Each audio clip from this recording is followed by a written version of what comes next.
Communication with family has a direct impact on morale, mental well-being, and even operational performance on board. What has changed significantly over the years is expectation, to be honest. Connectivity used to be viewed as a privilege on board. Today, seafarers see it as a basic infrastructure. At the same time, different seafarer nationalities and demographics also have different digital appetites. Some crew mainly want messaging, access, and social media, while others consume much more video content, streaming, or even online gaming. So operators cannot assume a one-size-fits-all model anymore. Probably from an operator perspective, the challenge is that balancing, and it's not simply providing unlimited internet. It's about delivering manageable access without compromising vessel operations or creating unpredictable bandwidth costs across the. I think the industry is increasingly recognizing that better crew welfare is also good business. Happier crew generally means better retention, better engagement, and ultimately more stable. But, going back to, and certainly with technology, and we'll be touching on this, with the excellent work that you guys are doing, in keeping ships connected to shore and what have you. But as individuals and a shore base, when we go home in the evening, we like to stream movies, as you're talking about there, video content or gaming or what have you. We've got to control that to a certain extent on board ship, haven't we? Because, the bandwidth is important for a whole raft of things, not only, me as a seafarer wanting to catch up with my latest movies and what have you, but the seafarers want that as well, don't they? They want to be able to have life at home when they're on board ship. Life at sea is something people ashore often underestimate. Yeah. A vessel is not just a workplace. It becomes your entire environment for months out at a time. I remember when I was serving during my Singapore Navy days, especially during high tension sailing periods, we sometimes operate with extremely limited or completely no internet access for operational reasons. At that time, it was accepted out of our job. But looking back with perspective, how much expectations and today seafarers are far more digitally and operators also understand that affects not just welfare, but retention and long-term competitiveness. It also means that anything big credit it's important. At the same time, need to look after maintaining cybersecurity controls, centralizing visibility across fleets, and lastly, of course, to ensure cost. So this executive challenge is scalability, right? A solution may work well on 5 vessels. Fleet operators need something that remains operationally practical across 100, 200 vessels with different crew profiles, vessel types, and operating reach. This is where the niche and structured access model becomes very important. So when you being able to, as you rightly say there, manage all of it, this efficiency at scale, and that is important. What dialogue are you having with the owners and the managers on this? Because, they're having the demands from the industry, from the seafarers. They know what they need to do. They've got to keep cost under control. As you rightly say, Melvin, it's a must-have now. It's not a nice-to-have. What dialogue are you having? It's going to come on to this discussion about your voucher-based connection solution. What is the industry saying in response to the demands from the owners and the managers here? What are they asking?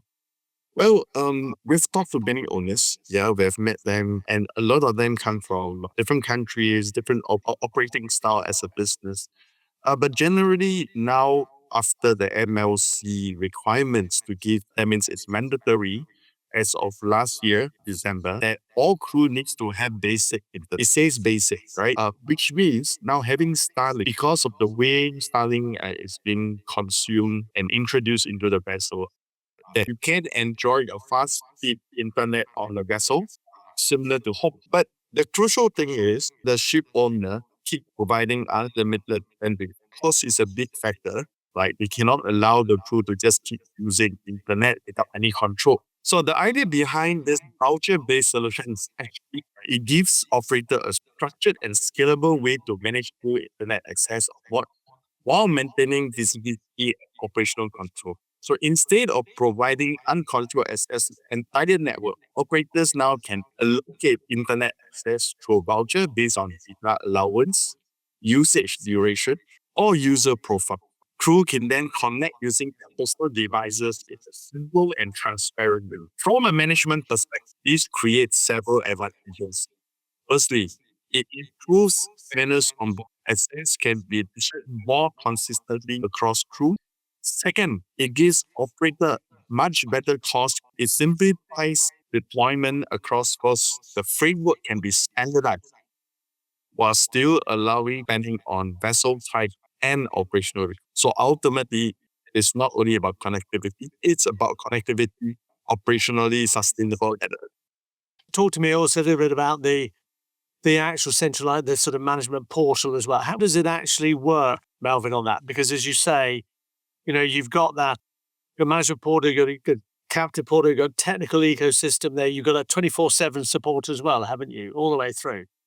Yes, you're right, Sean. What IEC builds is basically an end-to-end solution. So, just for a little bit of comparison, look at IEC now trying to do terrestrial telco kind of service.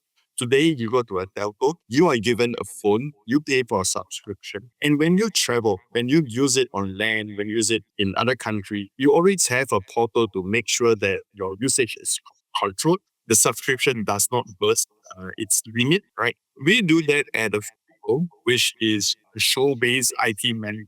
They can monitor that on the corporate consumption, which most of the time is paid by the ship owner. Now, the same portal, the same system offers another network for the IEC social. That's the network that the crew can self-purchase. And they have a interface to purchase the desired packages and to use it and to monitor the usage. Right. And this portal actually allows them to use a valid credit card or debit card. So it is an integrated end-to-end solution using a real cross connectivity. Now, you talked about earlier about obviously with the LEO technology, Starlink, and how it's transforming onboard connectivity standards. How do you see this whole thing developing over the next year to 2 years? Because technology and innovation is enhancing and increasing in line with demands, but it's just going to get better, isn't it, for the ship owners and the operators and for the seafarers because of the need for change and companies like yourselves through systems like we're talking about here with the voucher-based model here, you are reacting very, very aggressively and effectively with demands from the industry. How do you see the situation? What would we be saying in a year to 2 years' time, Melvin, do you think? What would we be talking about? We've done a little bit of calculation, we've done a bit of research, and we actually have gone through, prior to launching a solution like that, we've gone through a very, a deep discussion and in fact debate within IEC group. I think end of the day, we realized that especially Asia Pac, right, which actually hosts the four big, the four big nationality that supply mostly the crew to the shipping maritime, which is Chinese, right? The Indonesian. All four actually are heavy users in terms from an APAC, the market is also this digital mature operating budget, user expectation, really things, especially with the different segments as well. Every year growth in terms of spending, in terms of connectivity spending, internet spending, we're looking at 8 to 10% growth each at least. Yeah, but also will demands change? Will the expectations of the industry change? Oh, yes. I think the industry will change rapidly. Reason is because a lot of shipping companies actually call Asia Pac as their regional hit for their operations, for their shipping operation. And this will add a lot of pressure among themselves because retention, attracting crew have always been one of the key topics year in, year out within the crewing department. And this usually, it's a top agenda in senior management strategy as well. So imagine if today a crew works for an Asian ship owner and after 6 months they sign off, they realize that the next ship owner, which they probably interested, signed on with our offering double the cover the capacity. Now, if all things in terms of benefits, salary, I'm pretty sure that seafarer will go. Yeah, it's interesting, isn't it? And I think really, the role of the seafarer, and what cannot be taken for granted anymore now. And I think really we're finding a lot of new innovations coming through on things like training as well, aspects like that, where, even using portals now, where you can actually talk to a sort of avatar, to your office, and a training officer can be in one part of the world and speaking to a crew member or a onboard crew complement, through connectivity. It's quite incredible, really, how it's changing and what have you. But again, it throws up the whole issue also of cybersecurity, doesn't it? And this is also very important. Can you say a few words on the importance of security, Melvin, and how the industry, is it doing its job in as far as safeguarding? Are we seeing a reduction in issues of cybersecurity? How can all of this be guaranteed? Well, Sean, I think one thing for sure is that cybersecurity has becoming increasingly critical as vessels become more and more. Probably be very careful about saying cybersecurity can ever be guaranteed 100%.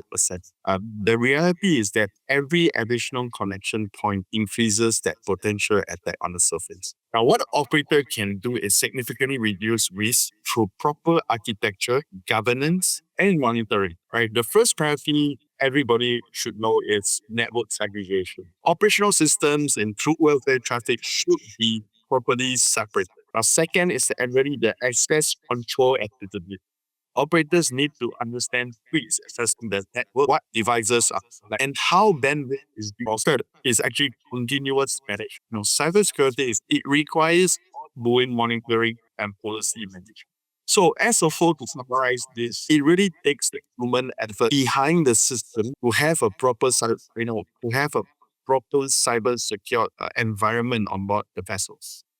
We hear from time to time of big issues, affecting shipping companies with cybersecurity. But as you say, it can't be guaranteed. Is the industry doing, and just continuing on that theme there, though, Melvin, is the industry, in your view, doing enough to educate, to inform, to change mindsets with regards to this? Because it is a mindset change, really, isn't it? That you don't click on certain things, that you do segregate, you do the right things and the right processes. Are we going down that route of mindset change as rapidly as we should be? I think what we have seen and what I experienced in my years is that it certainly is getting more possible. Shipholders are pretty looking into cybersecurity as not kind of just fulfilling regulatory requirements. No, they really have every building teams hiring chief security officer, Yeah. control, and to better manage information.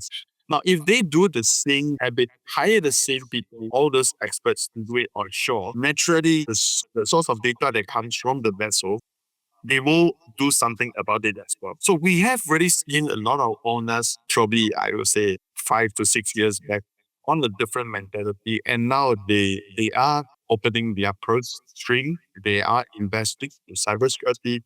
They are putting good solutions to protect their vessels against any form of intrusion.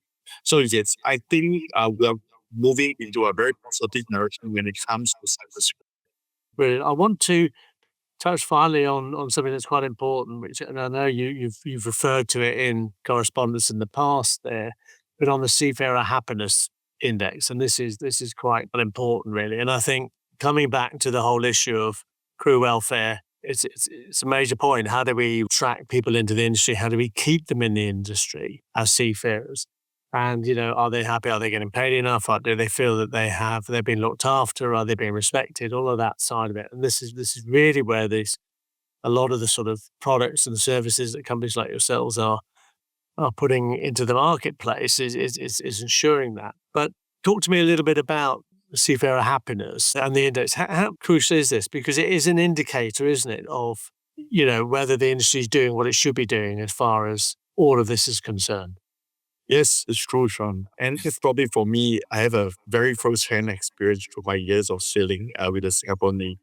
I think seafarer happiness is extremely important because ships ultimately depend on people, right? Without them, the vessel will not move from point A to point B, looking after the cargo and making the ship safe. Technology, automation, and connectivity also. But at the end of the day, vessels still rely on heavily on human performance, teamwork, morale on board. So when crew feel isolated or disconnected from family for extended period, it affects motivation and well-being. So over time, that can also affect retention and operational culture. For me, for someone who has spent time at sea, I think slow things matter more than people realize. Sometimes even a short move that can completely change someone's day on board. It totally changes who's the forever. Today, operators will be becoming more aware crew welfare is linked to long-term sustainability of the world. So the industry is competing for talent,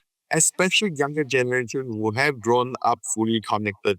I often create a joke to the owners that I say, if today I have a young guy that has spent for the last 6 months with his family being connected, and today he signed on your vessel and you expect him to go back into those prehistoric days and float on the vessel for the next 6 months without proper connectivity.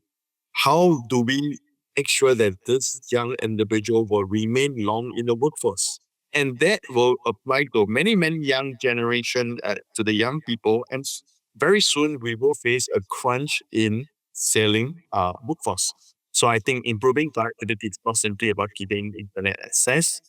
It is about creating a more humane and sustainable working environment for seafarers while still balancing commercial realities.